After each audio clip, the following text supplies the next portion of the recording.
Hello friends, आज आपण इतिहास विषयाचा अभ्यास करतोय. या इतिहास विषयातील आपण पाठ क्रमांक 6 पाहतोय, जनपदे आणि महाजनपदे. आपल्या इतिहासामधील आपल्या भारतातील काही ठराविक ठिकाणांची पूर्वीची माहिती आपल्याला या पाठातून अभ्यासायची आहे. तर या पाठामध्ये आपण 6.1 जनपदे, 6.2 महाजनपदे आणि 6.3 मगध साम्राज्याचा उदय या मुद्द्यांचा सविस्तर अभ्यास करू. आता जनपदे म्हणजे काय? साधारणपणे इसवी सन पूर्व 1000 ते इसवी सन पूर्व 600 हा कालखंड म्हणजे वैदिकोत्तर कालखंड मानला जातो, म्हणजे वैदिक काळानंतरचा कालखंड. या काळात जनपदे अस्तित्वात आली. म्हणजेच वैदिकोत्तर कालखंडाच्या नंतर काय झाले? जनपदे अस्तित्वात आली. ही जनपदे म्हणजे छोटी छोटी राज्य होय. तर या ठिकाणी जनपदे म्हणजे काय? तर जनपदे म्हणजे छोटी छोटी राज्य. भारतीय उपखंडाच्या वायव्येला असलेल्या आजच्या अफगाणिस्तानातून पूर्वेला बिहार, बंगाल, ओडिशापर्यंतच्या प्रदेशात आणि दक्षिणेला महाराष्ट्रापर्यंत ही जनपदे पसरलेली आहेत. आजच्या महाराष्ट्राचा काही भाग तेव्हाच्या अशमक या जनपदाने व्यापलेला होता. संस्कृत, पाली आणि अर्धमागधी साहित्यात या जनपदांची नावे आढळतात. ग्रीक इतिहासकारांच्या लेखनातूनही त्यासंबंधीची माहिती मिळते. त्यातील काही जनपदांमध्ये राजेशाही होती आणि काही मात्र गणराज्य होते. तर ही जनपदे आपल्या भारतामध्ये वैदिक कालखंडाच्या नंतर आलेली आहेत आणि या जनपदामध्ये महाराष्ट्रात सुद्धा स्थान होते. म्हणजे पूर्ण भारतभर, म्हणजे आत्ताच्या अफगाणिस्तानपासून ते महाराष्ट्रापर्यंत ही जनपदे होती. अशमक नावाचं जनपद महाराष्ट्रात होतं. जनपद म्हणजे काय? तर छोटी छोटी राज्य. तर या जनपदांमध्ये काही ठिकाणी राजेशाही होती, म्हणजेच राजाचं राज्य होतं, तर काही ठिकाणी गणराज्य म्हणजेच लोकांची सत्ता होती. जनपदामधील ज्येष्ठ व्यक्तींची गणपरिषद असे. गणपरिषदेचे सदस्य एकत्रितपणे चर्चा करून राज्यकारभारासंबंधीचे निर्णय घेत. अशा चर्चा होत जिथे त्या सभागृहास संस्थागार म्हटले जाते. गौतम बुद्ध शाक्य गणराज्यातील होते. प्रत्येक जनपदाची स्वतंत्र नाणी होती. या जनपदांचा कारभार करण्यासाठी एक संस्था किंवा एक ठिकाण असायचं, त्याला संस्थागार म्हणतात. आणि गौतम बुद्ध कोणत्या ह्याच्यातील होते, कोणत्या जनपदातील होते? तर त्यांच्या जनपदाचं काय नाव होतं? शाक्य. आणि गौतम बुद्ध सुद्धा या जनपदामध्ये होते. तर या जनपदाचा कारभार हा लोकांच्याही सहमतीने चालत असे. महाजनपदे. आता या ठिकाणी महाजनपदांची काय आपल्याला नावं दिलेली आहेत. महाजनपदे कोसल, वत्स, अवंती, मगध जनपदापेक्षा थोडीशी मोठी असलेली शहरं म्हणजेच महाजनपदे. त्यामध्ये कोसल महाजनपदाचा विस्तार हिमालयाच्या पायथ्याशी नेपाळ आणि उत्तर प्रदेश या ठिकाणी झाला होता. या राज्यातील श्रावस्ती, कुशावती आणि साकेत ही नगरे प्रसिद्ध होती. श्रावती ही कोसल महाजनपदाची राजधानी होती. गौतम बुद्ध श्रावस्तीमधील जेतवन या प्रसिद्ध विहारात दीर्घकाळ राहिले होते. कोसलचा राजा प्रसेनजित हा वर्धमान महावीर आणि गौतम बुद्ध यांचा समकालीन होता. कोसलचे राज्य मगधामध्ये विलीन झाले. म्हणजेच कोसल हे एक महाजनपद होतं आणि या महाजनपदाविषयीची अधिक माहिती आपल्याला या ठिकाणी दिलेली आहे. या कोसल या महाजनपदामध्ये गौतम बुद्धांचा जास्त काळ सहवास आलेला आहे. तिथला राजा कोण होता किंवा तिथला कारभार कसा होता, कोसलचं राज्य मगधमध्ये कसं विलीन झालं हे सुद्धा या ठिकाणी सांगितलेलं आहे. दुसरा आहे वत्स.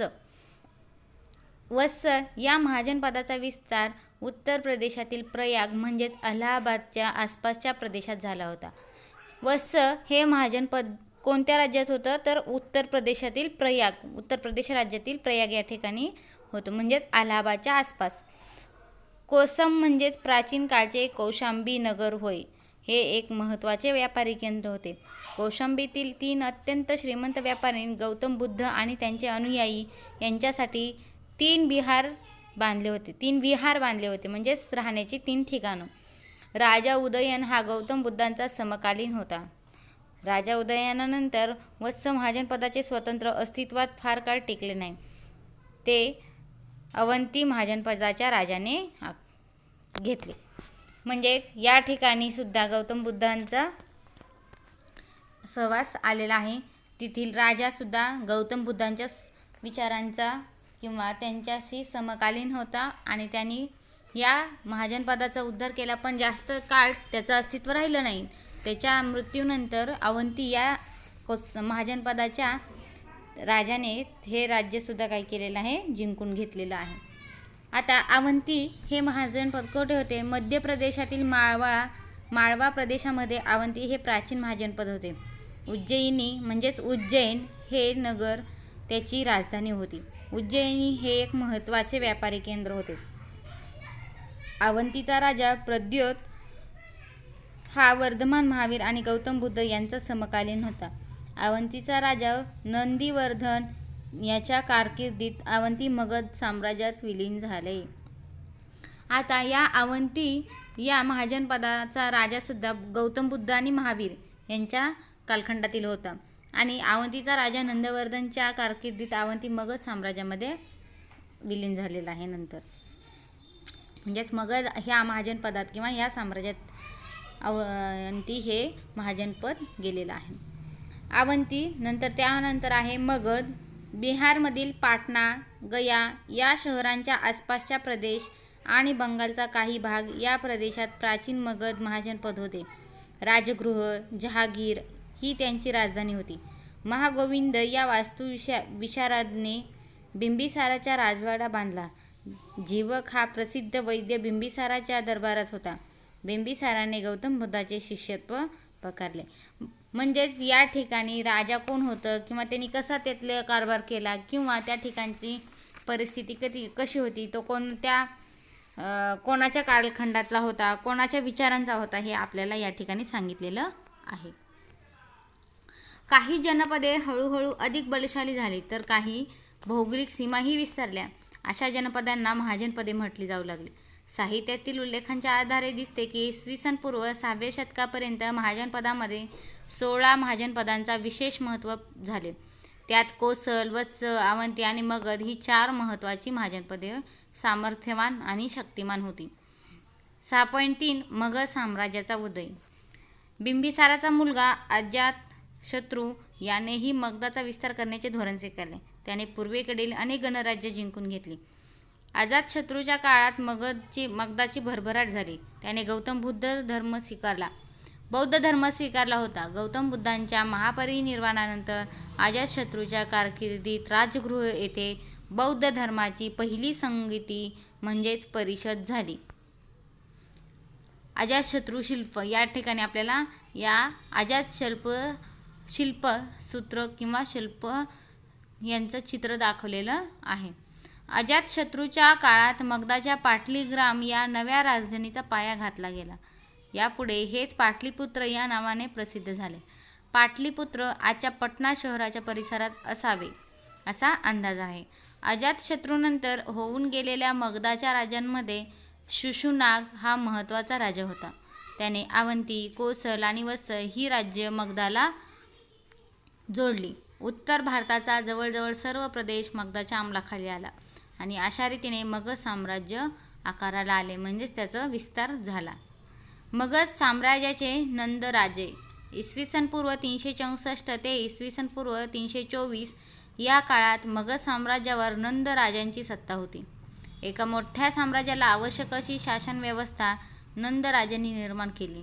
पायदळ, घोडदळ, रथदळ आणि हत्तीदळ असे चतुरंग सैन्य त्यांच्या पदरी होते. त्यांनी वजनमापनांची प्रमाणित पद्धत सुरू केली.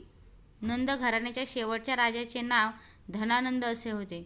त्याच्या काळापर्यंत मगध साम्राज्याचा विस्तार पश्चिमेकडे पंजाबपर्यंत झाला होता.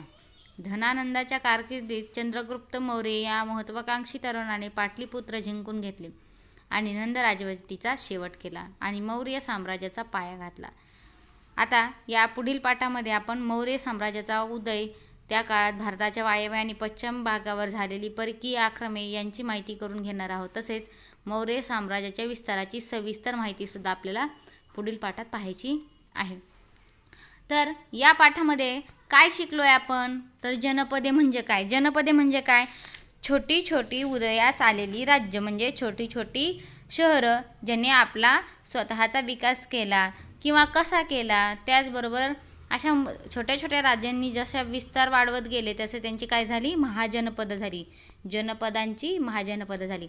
आणि हे महाजनपदाचे तिथे काही राजे होते, ते कोणाच्या विचारांवर आधारित होते किंवा ते कोणाच्या विचारांचा अवलंब करून राज्य करत होते किंवा लोकांशी कसे वागायचे, आपल्या साम्राज्याचा कसा विस्तार केला, काहींनी काय केलं, आसपासची जनपदे महाजनपदे जिंकून घेतली आणि आपल्या साम्राज्याचा विस्तार केला. त्यातूनच उदयास आलेलं मगध साम्राज्यसुद्धा आपण पाहिलं आणि मगध साम्राज्याचा विस्तार, तेथील राजे, परत मगध साम्राज्याचा शेवट कसा झाला किंवा कोणाच्या माध्यमातून झाला, मौर्य साम्राज्याच्या माध्यमातून मगध साम्राज्याचा शेवट झाला आणि मौर्य साम्राज्याचा विस्ताराला सुरुवात झाली. आता या मौर्य समाजाचा विस्तार आपण पुढील पाठामध्ये पाहणार आहोत. या ठिकाणी आपल्याला 16 महाजनपदाची प्राचीनिक व आधुनिक नावं, म्हणजेच महाजनपदं जी पूर्वीची नावं होती ती नावं आणि तीच आपल्या भारतातील आजची ठिकाणं आपल्याला या ठिकाणी दिलेली आहेत. म्हणजे त्यांची पूर्वीची जी नावं होती त्या महाजनपदाची ती आणि सध्या आपल्या भारतात असलेली त्यांची ठिकाणांची त्या नावं.